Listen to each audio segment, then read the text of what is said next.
Hello everyone, स्वागत है आपका फिर से नए लर्निंग सेशन में। आज के सेशन में हम डिस्कस करेंगे एक नए आईपीओ के बारे में जो लॉन्च हो चुका है, जिसका नाम है राशि पेरिफेरल लिमिटेड। राशि पेरिफेरल लिमिटेड, इसका सब्सक्रिप्शन ओपन हुआ है 7 फरवरी से 9 फरवरी, जो कि आज हम डिस्कस कर रहे हैं। इसके 3rd डे है। सो आज लास्ट डे है इस आईपीओ को अप्लाई करने के बारे में। तो चलो जानते हैं इस आईपीओ के बारे में। ये कंपनी करता क्या है। आरपी टेक नाम से ये कंपनी इनका बिजनेस ऑपरेट करता है। इस कंपनी के प्रोडक्ट के बारे में जानते हैं। राशि पेरिफेरल, ये कंपनी स्टार्ट हुआ था 1989 में। 1989 से ये बिजनेस ऑपरेट करते हैं। सो काफ़ी पुराना, ऑलमोस्ट 30 साल से ज़्यादा इनका एक्सपीरियंस है। और इनके जो प्रोडक्ट है वो टेक्नोलॉजी के रिलेटेड प्रोडक्ट है। जैसे हम देखते हैं, टेक्नोलॉजी से रिलेटेड जो भी डिवाइसेस होते हैं, तो वो डिवाइसेस मैन्युफैक्चरिंग करने का, डिज़ाइन करने का और सेल्स करने का जो है काम करते हैं। उसके साथ साथ इनका सेकंड जो काम है वो ये है, इनको टेक्नोलॉजी के जो प्रोडक्ट्स हैं उनका डिस्ट्रीब्यूशन में भी है। जैसे ग्राफिक कार्ड्स है, सीपीयूज हैं, इनके डिस्ट्रीब्यूशन में ये हैं। सो इनका ओवरऑल अगर प्रोमोटर्स और इनका बैकग्राउंड अगर देखा जाए तो 30 साल से ज़्यादा का एक्सपीरियंस है इनको इस फील्ड में। सो हम कंसिडर कर सकते हैं कि अच्छी तरीके से ये काम करते हैं। अभी ये लोग अच्छे तरीके से काम कर रहे हैं या नहीं है, इसके बारे में जानना पड़ेगा। कंपनी के लिए, कंपनी को पैसा कितना चाहिए, आईपीओ क्यों निकाल रहे हैं, प्राइस बैंड क्या दिया है, उसके बारे में थोड़ा सा इन्फॉर्मेशन जानते हैं। अभी इसके टाइम आईपीओ के डिटेल्स में अगर आते हैं तो इसका प्राइस बैंड पहले देखिए, 295 से 311 ये प्राइस बैंड दिया है। मतलब हम कंसिडर करके चलते हैं कि 311 को हम इस कंपनी के आईपीओ के लिए बिड करेंगे। 48 शेयर्स का लॉट है। 48 शेयर्स इंटू 311 करते हैं तो करीब करीब अमाउंट आ जाता है 15,000। सो एक लॉट के लिए हमें 15,000 रुपीज़ का अमाउंट लगेगा। अभी इस आईपीओ से उनको पैसा कितना चाहिए, टोटल साइज ऑफ आईपीओ यहाँ पे अगर देखेंगे तो कंपनी को आईपीओ से 600 करोड़ रुपीज़ रिक्वायरमेंट है। तो ये जो 600 करोड़ रुपीज़ ले रहा है कंपनी आईपीओ से, सो इस पैसे का ये करेंगे क्या, तो ये जानना सबसे ज़रूरी है।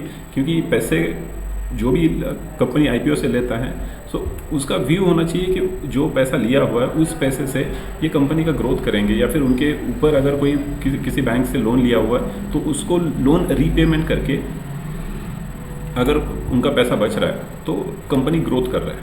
सो अभी थोड़ा सा नीचे जाके देखते हैं। सबसे पहले इनका ऑब्जेक्ट ऑफ द इशू, पैसा क्यों ले रहा है, मतलब कंपनी खुद के शेयर्स बेच के पैसा का करेगा क्या। इसमें अगर देखते हैं तो कंपनी प्री पेमेंट और scheduled repayment of all portion certain outstanding borrowing availed by the company. मतलब कंपनी ने कुछ लोन लिया हुआ है तो ये लोन के रीपेमेंट के लिए कंपनी को फंड्स चाहिए। अभी कंपनी एग्जिस्टिंग जितना भी लोन है उसको अगर रीपेमेंट करता है तो हर साल जो भी इंटरेस्ट वो पे कर रहे हैं वो इंटरेस्ट एक्सपेंसेस में ऐड हो रहा है। इसकी वजह से उनका प्रॉफिट ज़्यादा बन नहीं पा रहा है। अगर ये लोन रीपेमेंट कर देते हैं तो पॉसिबल है कि इनका जो नेट अर्निंग है, नेट प्रॉफिट है, वो बढ़ सकता है। अब यहाँ पे अगर हम देखते हैं कंपनी के फाइनेंशियल रिकॉर्ड्स क्या बोलते हैं।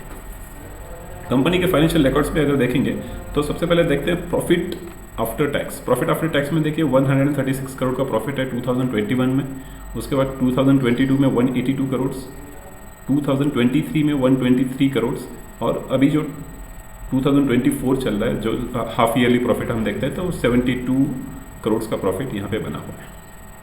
अब इस पे असेट्स ग्रोथ देखते हैं, जो कि टेक्नोलॉजी कंपनी है, तो इसके असेट्स के बारे में देखते हैं। 2021 में देखिए 1600 करोड़ के एसेट्स थे, तो जो जाके चेंज हुए 2700 करोड़। अभी ये जो 2700 करोड़, 1600 करोड़ से 2700 करोड़, ये जो असेट्स इन्होंने ग्रो किए हैं, ये लॉकडाउन के बाद इनका जो मेजर जो रेवेन्यू स्ट्रीम है, ये टेक्नोलॉजी के जो भी कंप्यूटर्स हैं, लैपटॉप्स हैं, इनका सेल्स करते हैं और इनका रेंट पे देने का काम भी करते हैं। तो इन्होंने क्या किया, लॉकडाउन के बाद सारे कंपनीज़ के जो स्टाफ्स हैं उनको वर्क फ्रॉम होम करने का फैसिलिटी दिया गया था। तो 2021 में उन्होंने मैक्सिमम असेट्स जो है तो असेट्स ऐड किए हैं। तो असेट्स ऐड करते करते 1600 करोड़ से लेकर अभी 2024 में 4000 करोड़ के असेट्स इन्होंने ऐड किए हुए हैं। तो कंपनी असेट्स वाइज अच्छा ग्रोथ कर रहा है। इनका देखते हैं टोटल बोरोइंग, मतलब कंपनी ने जो लोन लिया हुआ है, लोन कितना है। 2021 में इनका था 488 करोड़ का लोन। उसके बाद लोन इंक्रीज हुआ 881 करोड़, उसके बाद 1065 करोड़ एंड 2024 में है ऑलमोस्ट 1400 करोड़। अभी 1400 करोड़ का जो बोराइंग है, ये लोन है, तो इस लोन पे कंसिडर करके चलते हैं ईयरली अगर 15% का भी अगर इंटरेस्ट लगता है 1500 करोड़ पे, तो 1500 करोड़ पे अच्छा खासा जो इनका जो प्रॉफिट जो जनरेट हो रहा है, मेजर प्रॉफिट जो है इंटरेस्ट पे करने में जा रहा है। तो अभी कंपनी क्या बोल रहा है कि इनको 600 करोड़ चाहिए जो ये लोन रीपेमेंट करेंगे। तो 600 करोड़ लोन करते हैं जो नेट जो अभी एक्सपोर्ट से लेकर प्रॉफिट जो दिखा 72 का, उसमें से क्वेश्चन जो है इन्होंने जो उसका के बाद so object of the financial records ये दोनों मैच करता है कि ग्रोथ का कट डाउन एक्सपाउंड होने के बाद दोनों पैर में वापस चलते हैं। टाइम लाइन में देखते हैं, आईपीओ ओपन डेट है February 7, क्लोजिंग डेट है February 9। बेसिस ऑफ अलॉटमेंट आपको शेयर्स का अलॉटमेंट हुआ है नहीं हुआ है ये पता चलेगा 12 फरवरी मंडे। अगर किसी को नहीं मिलता है 13 फरवरी को जो है आपका फंड्स आपका वापस मिल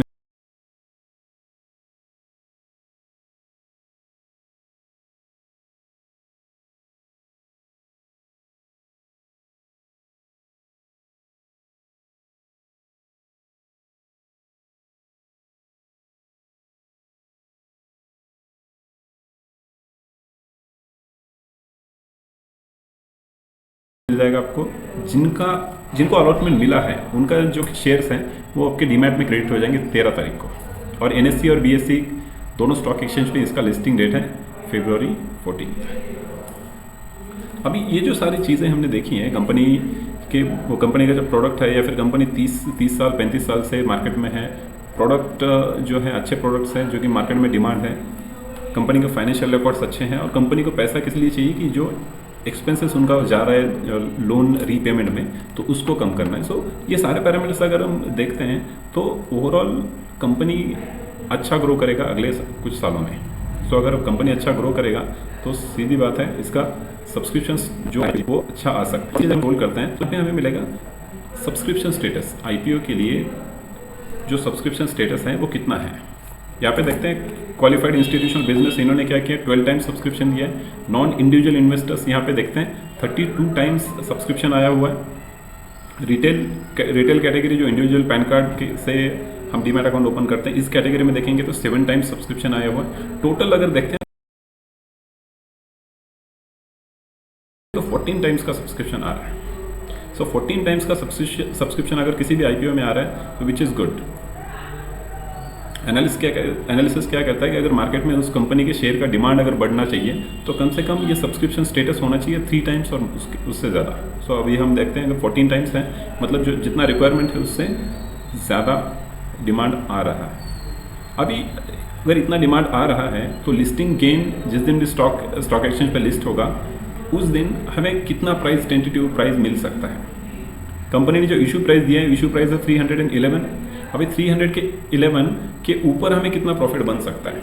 यहाँ पे अगर देखेंगे जीएमपी ग्रे मार्केट प्राइस मतलब ओपन मार्केट में अगर इस शेयर को अगर किसी को खरीदना है बेचना है तो एडिशनल कितना अमाउंट इस पर मिल रहा है। तो ये है आज के डेट में 64 रुपीज़। कल इसका 75 रुपीज़ ग्रे मार्केट प्राइस था, आज चल रहा है 65 रुपीज़। इसके हिसाब से भी अगर कंसिडर करते हैं तो 311 में 64 रुपीज़ ऐड होता है तो इसका प्राइस एस्टिमेटेड लिस्टिंग प्राइस आ रहा है वो है 375 which is almost 20% on our capital. So अगर 20% तो किसी भी आईपीओ में अगर प्रॉफिट मिलने का पॉसिबिलिटी है सो ये आईपीओ अच्छा जा सकता है। सो ओवरऑल हमारा व्यू है कि इस आईपीओ को लिस्टिंग गेन के लिए अप्लाई करना चाहिए। Thank you so much for listening.